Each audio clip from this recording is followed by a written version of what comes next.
तो क्या महिलाओं का अपमान करके या ख़ास तौर पर कहें कि सामान्य वर्ग से आने वाली महिलाओं का अपमान करके या उन्हें निशाना बना के जातिवाद की लड़ाई लड़ ली जाएगी?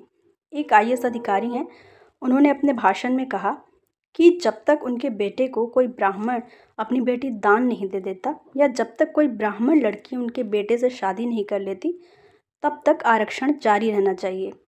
ज़ाहिर है उनके इस बयान पर काफ़ी विवाद हो रहा है, जो कि होना भी चाहिए, लेकिन ये पहली बार नहीं है जब जातिवाद के खिलाफ लड़ाई लड़ने वालों ने इस तरह की भाषा का इस्तेमाल किया है।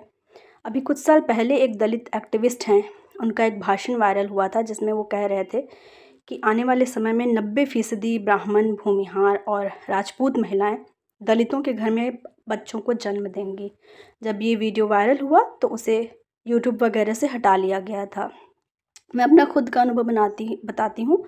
मेरे एक जानने वाले ने पोस्ट किया था, शादियों में घोड़ी पर चढ़ने को लेकर दलितों के साथ जो हिंसा होती है उसका रेफरेंस देते हुए उन्होंने लिखा था कि अरे मनवादियों, क्या घोड़ी तुम्हारी बहन या माँ है जो हम दलितों को इस पर चढ़ने नहीं देते।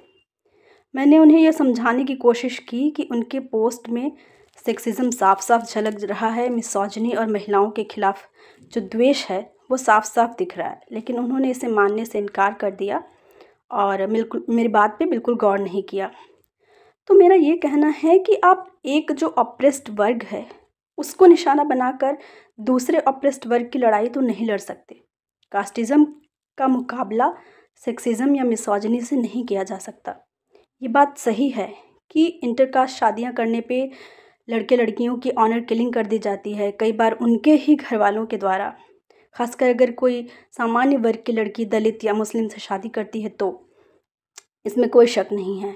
और ये भी सही है कि जब हम फेमिनिस्ट मूवमेंट या महिलावादियों की इस बात के लिए आलोचना करते हैं कि उनके स्पेस में इंक्लूसिविटी कम है, उनके स्पेस में दलित, आदिवासी, मुस्लिम या माइनॉरिटी के लिए कम जगह है, तो फिर हमें इस तरह के बयानों की भी आलोचना करनी चाहिए, क्योंकि ये सही तरीका नहीं है और इस तरीके से जातिवाद के खिलाफ लड़ाई तो बिल्कुल ही नहीं लड़ी जा सकती।